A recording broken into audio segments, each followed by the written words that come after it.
So let me talk to you about the subject that I wanted to talk about today. So I wanted to touch a bit. I don't know if no, it's gonna be fast, but I wanted to talk about this, the contradiction that I see with Americans, and Americans love their slogans. Everybody loves to be a pro something, or anti something, and ever since the Tory Lanez versus Megan Thee Stallion episode, when he seemingly, allegedly, from what she says, shot her after an argument where she was leaving the car. He shot her in the foot. And if it's true, and seems like it is, but I'm before I reserve my judgment to when the law starts, coming in there. But I mean, she said it on video, so she now accuses him of that. It's pretty coward to shoot a woman, and to hit a woman or whatever, to hurt a woman in general. And I understand that you can have the trauma, and she explained why she took all this time to talk about it. And at the same time, she said that she was protecting him. Maybe there were feelings involved, or maybe, like she said, police is already killing us. And listen, I live in Portugal, in a great neighborhood. I'm safe.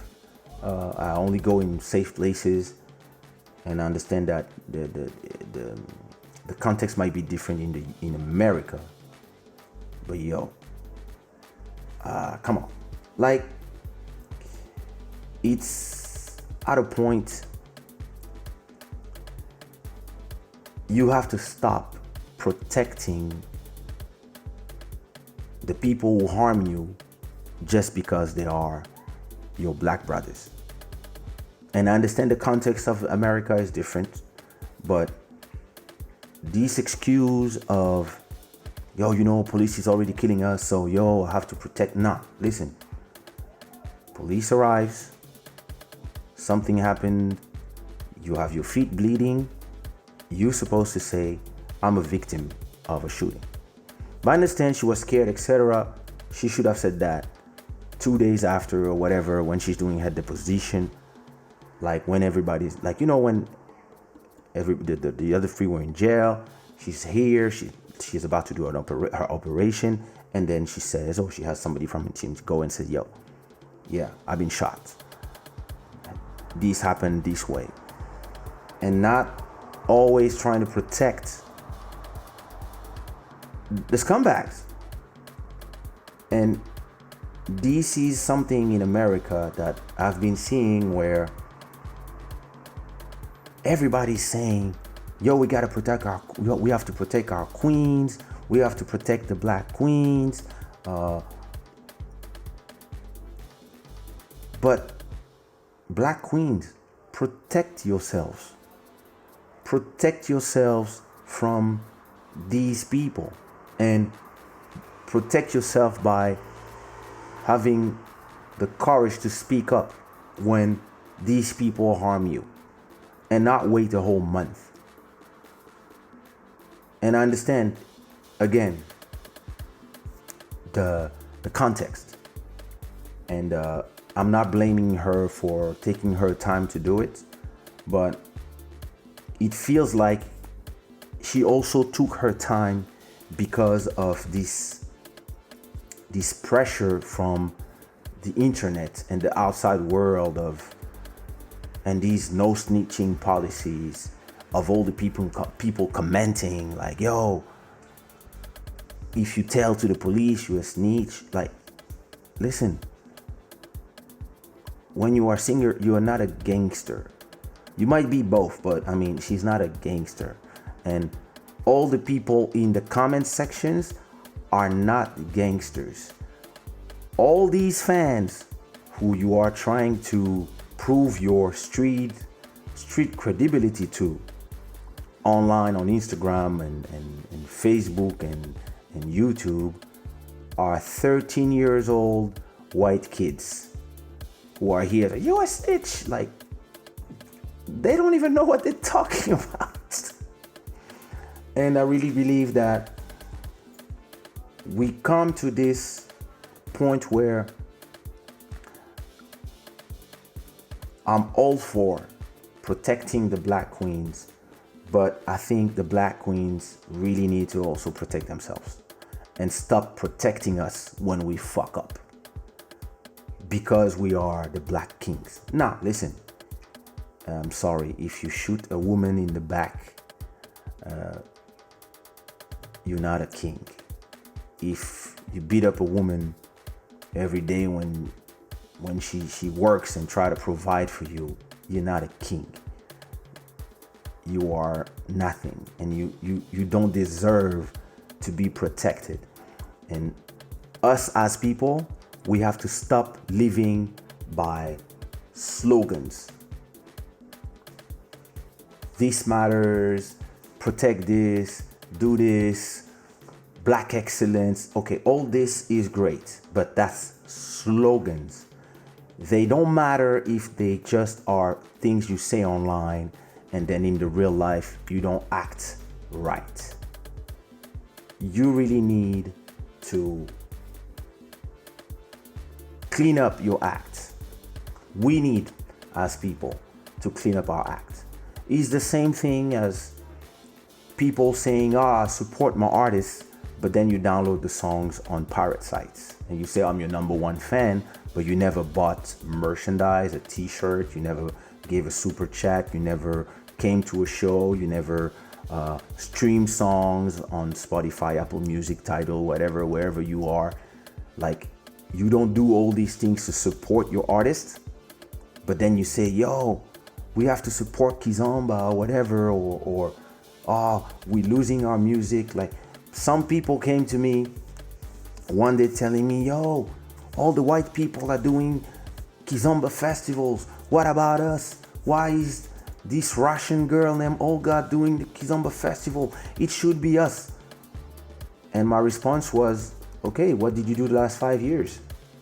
When the Kizomba festivals were exploding, why didn't you rent a hangar, a hotel, a place, and start a Kizomba festivals? So that now that it's big, you're here too. When people come to me and complain about my brother Bruno, who has the Mais Kizomba channel, the biggest Kizomba channel in the world with 1 million followers, people come and say, yo, how come this guy has blah, blah, blah, blah? All these powers should be in our hands. And I'm like, yeah, it's a YouTube channel. Anybody can do a YouTube channel. So when he started this YouTube channel as a fan of the music to support the musicians, as he's doing until today, where the fuck were you? No, but you know, these people are taking us. Where the fuck were you? You go to YouTube, create account, Google account, create channel, call the channel Kizomba World, start putting videos. And now you have a place where, hey, tell artists, hey, I want to promote your music, start putting videos in there and create a business around it, and have subscribers, and one day have 1 million subscribers and be black owned. If you guys want to support black businesses, first of all, there have to be black businesses that are working and that are professional. I have black businesses. My label is black owned. I own it. All my songs are black owned. I own them. My t-shirts, Shada wear, it's a brand that is black owned. I own it. But if nobody buys my t-shirts, I don't care about your slogans. Support black owned businesses if nobody is buying t-shirts. You see what I mean? Because people love to put slogans on Twitter, but then they go to Gucci, to Chanel, and all these French or Italian brands, and they spend all their money. But they don't go to Fubu, they don't go to Taibo Bakar, they don't go to Shada Wear, they don't go to our brands, because they consider, in a way, you know, But then they go on Twitter, black owned, protect our queens. You know, it's that's where I think the dragon eats its tail. Like, people should really either stop talking or put their action where their mouth is. This is the way I live. This is the way I do. I'm not a person who just talks to talk. If I say this is the way I do it. If not, I don't. And trust me, if somebody comes and try to harm me or shoot me in the foot, I mean, I'm not from the street, so and I don't care if it's another artist, or even if it's a girl that I'm fucking and she's an artist. Police arrive. What happened? She shot me in the foot. Oh, you a snitch? Fuck you! You shot me in the foot. Like, you see what I mean? And again, this is not a critic against Megan Thee Stallion taking her time to talk, but I think she should have talked a week after or 3 days after, whatever. Not wait for. But I understand. Maybe she liked the guy. Maybe they used to really be friends, or maybe they used to fuck, or maybe like it's between them. And I understand she wanted to protect him anyway because she thought, yo, if I say this, the guy has a career. This might destroy his career. He has his thing going on, et cetera, et cetera, et cetera, et cetera. And you think about protecting somebody who harmed you instead of asking yourself, what if he shot me in the heart or in the head and I was dead? And that's how people start having the habit of not assuming the shit they do. Just because people always give you a pass. The whole industry gave a pass to R. Kelly for 20 years. So when he got arrested at 50 years old, he was like, what's going on? Like, hey, you let the guy marry Aaliyah when she was 15 years old. Everybody knew. And yeah, after 20 years, it's not him, the guilty person. It's everybody, Sony, everybody who's been enabling this. And yeah, of course, he's still the guilty person. But everybody who, because they were seeing so much money being made, they turned a blind eye. They're guilty too. So this is the moment where everybody has to take their responsibility and stop blaming people all the time. And when it's time to do the right thing, there's nobody. That's my opinion. And yeah, I would love to know what you think about it.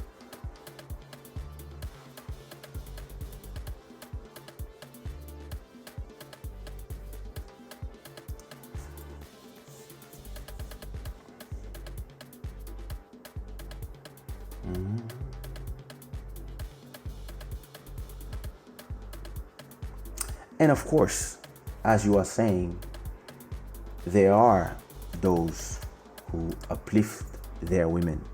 It's not a one-way street. It's not a scenario where nobody protect. Like, there's a lot of men that are, but I feel like these men are maybe of a higher point in society, but I think in lesser parts of society, a lot of people have bad habits. It's like in France. In France, the young people, they're in the streets, they're chilling, they see a nice girl walking, they're gonna call her. If she doesn't respond, they start insulting her. Straight. Yo, bitch, don't you reply, da da da da da da, and they think it's normal. And I've seen this growing up in France. my whole life. And when you tell those people, yeah, you have a bad education or whatever, the same people complain all the time. Oh, police is against us. Oh, the state abandoned us. Oh, this, that. But then you guys act like monkeys in the streets. And you are disrespecting women. And then you want respect from people. You want people to you want society to stop putting you on the side. And yeah, society is doing it.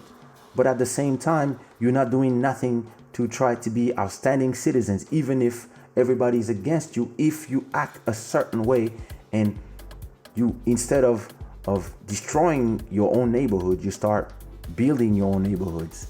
You start buying only from the creators and the people in your neighborhood, etc., etc., etc. Then you become stronger than those who are trying to put you under the water. But if you grow up seeing your big brothers insulting women, when you grow up, that's what you do too. And when you tell those people, well, guys, you do this, like, I don't know. You guys are angry that people call you on this. So, I really believe that, people have to take their responsibilities. Being a victim of the system, or feeling left out of the system, doesn't mean that you don't have responsibilities. Because even if you are, even if you feel completely like forgotten, it doesn't mean that you cannot be a good person. So that if you don't let yourself and your friends and your brothers and the people around you talk a certain way to your women, then your women won't let nobody talk to them this way outside, or they will not go outside to look for people who treat them good. It's complicated, I know. I'm just not here simplifying and just telling people how they should act. I understand that there's a lot of levels and reasons, but I'm sorry, like, the way my system works, the way I've been raised, if somebody is older than me, I don't even know how to yell at them. I don't even know how to insult them. I don't even know how to talk to them like if they were my inferior. Even if I pay you I have the person that I pay to clean my house every week, I respect her the same way I respect my mother, because she's the age of my mother. I don't know how to do it differently. And I completely don't understand when I go to a friend's house and the way he treats the people who work for them. He feels like those people are not human. And they treat them like animals. They yell at them. They disrespect them. I see this in Africa all the time. When I go to Africa, I see the way people talk to the people who work for them in a way that they are here and you are down there. And I don't understand that either. My chauffeur, for example, in Congo, he started driving my son to school when my son was 6 until my son was 17, right? But when I was 6, he was the same person who was driving me to school. I'm 46 now. So for 40 years, that person, I remember when he was 20 years old and I was 6 years old. I remember. Today, he's 60 something and I'm 46. And when he sees me, he's like, "Yo, boss, da da da da da." And I feel strange when he talks to me like that. And I always talk to him like, "Yeah, oh, you're fine, etc., etc." And look, when my mom we bought a huge land in Congo, not far, an hour from Kinshasa. We bought a huge plantation that we are doing. And you can see my vlogs when I say we are building our own Wakanda or something. My mom gave that person who've been working for us for 40 years. My mom gave him a plot of land of 2 hectares. I don't know if you say this in English, but 2 hectares. My mom gave it to him, like, and he said, "Yo, that's for you. That's for you. You can start your own plantation and for us, and for my mom, because of the way she raised me, I don't see it as something so fantastic. I think it's normal, because even if that person has been working for my family his whole life, you kind of become part of the family. You see what I mean? You took all the kids to school, plus the kids of the kids. Of course, we're gonna give you some land. And my mom actually gave 2 hectares to each person that has been working for my family for all this time. So they can do what they want with their land. They can plant manioc. They can plant whatever food they want. They can build whatever, a hotel, what. But in a way, they go from becoming people who work from us to becoming kind of partners or neighbors, because my mom didn't just say, "Oh, this is a land for you." She gave them the land plus the papers, and now they are land owners. And once you become rich enough, like my mom became, that's what you do.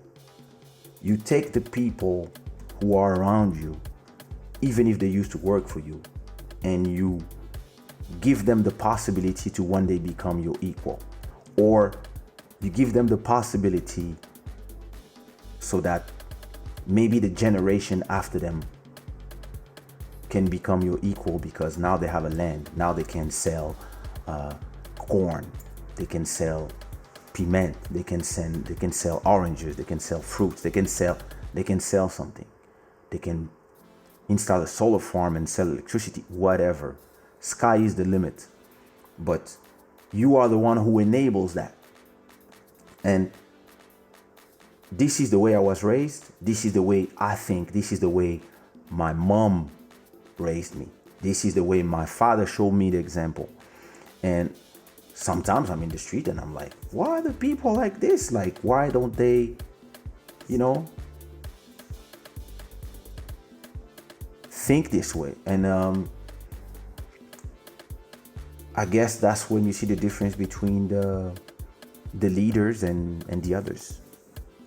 Most people I've met, when they secure something, they make sure that nobody else can compete with them, and they try to undercut anybody who could become the same as them.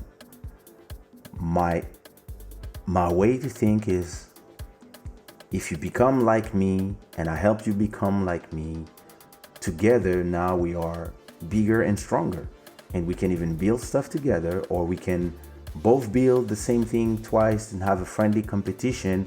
And instead of signing that, I used to say that to Nichols, I remember, because when we started our labels, he was really competitive and stuff. And one day I sat down with him, I was like, bro, listen, sign these 4 people, because I don't have time to work with them. I have these 4 people, and now we have 8 people in the market, and we are pushing a sound, we are pushing something. And that's how, we had like Mika Mendes, Looney Johnson, Elijah, Sumia, all these people, 2 Ways, Marcia. We push them, we put them in front of the public, and instead of fighting with each other, we were having our artists do duets with each other and give force to each other. And the competition becomes friendly, instead of trying to kill the other person, and then in the end of the battle, you both fail.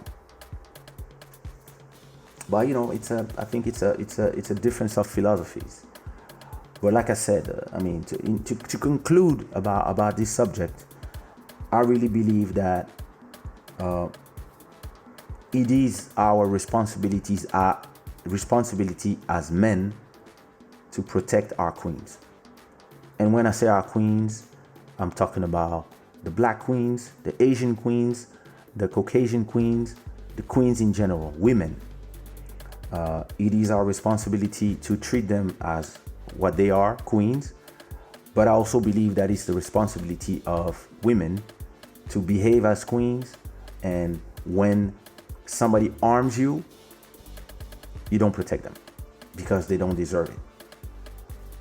Of course, it's always going to be some instance where somebody makes a mistake and you give them a pass, but you have to know what is the limit. And don't do it if somebody doesn't deserve your protection. Don't protect them just because you're scared of what the internet will say, because fuck the internet.